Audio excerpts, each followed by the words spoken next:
Well, this is very, very interesting. So this is the site where there was a church here when the forests were still primal. And let me read this. This, of course, is Waddel. Near this spot, while yet primal forest stood, the church of the blind preacher James Waddel, a devout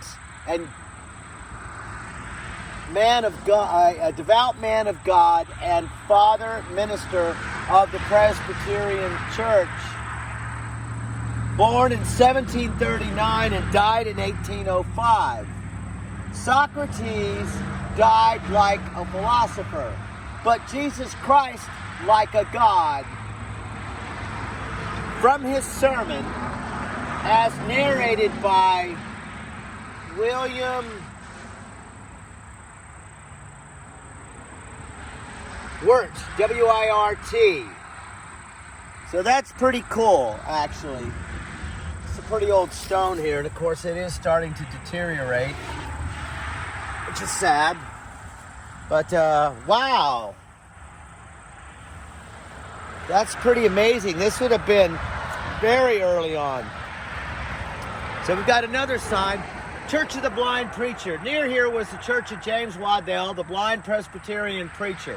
Waddel, who had been a minister in the Northern Neck and elsewhere, came here about 1785 and died here in 1805. William Wirt, stopping in 1803 to hear a sermon, was impressed by Waddel's eloquence. He made it the subject of a classic essay. So that's kind of the theme of these early founders.